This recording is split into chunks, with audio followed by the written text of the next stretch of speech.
Kadangi šiandien yra kokia diena, kovo 20 yra kas? Žemės diena, taip. Kas dar? Ir vaikai. Vaikai ar Kas, žinot? ar atsakė mokytoja, kokia šiandien diena? Nesakė. Šiandien ne tik žemės diena, todėl kad pavadinta, kad tai yra ir lygiadienis. Bet šiandien dar švenčiama ir pasaulinė istorijų pasakojimo diena. Tai mes Druskininkų kultūros centro ansamblis, folkloro ansamblis TDLL, o čia va, matot teta Marytė, ar Marija pagal pasų, nusprendėm šią dieną pažymėti taip. Tai pavažinėti va su ponu Arminu, kuris veža jūs iš mokyklos namo ir papasakoti jums istorijas. Nes ši diena ir yra skirta įvairių istorijų pasakojimui, tam, kad mes prisimintumėm tas istorijas, kad mes prisimintumėm senas legendas, visokias sakmes ir šiaip istorijas. Tai pirmiausia, teta Marytė papasakos, ką į mama pasakojo apie jos gimimą.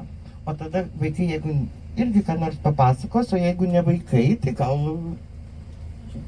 vyresnės moterys. Marytė, pirmiausia jūs. Gerai. Aš užgimiau kaiman, jaunon šeimon, pati pirmucinė mergaitė. Labai daug džiaugsmo atnešiau. Šeimon tėvulis iš džiaugsmo nulėkė papievien arklį paskinkis karnų liepinių.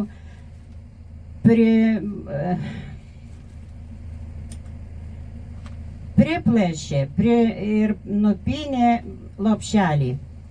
Anksčiau nebuvo nei tų vežimėlių, nei nieko. Ir lantų kokių padaryti laškutai.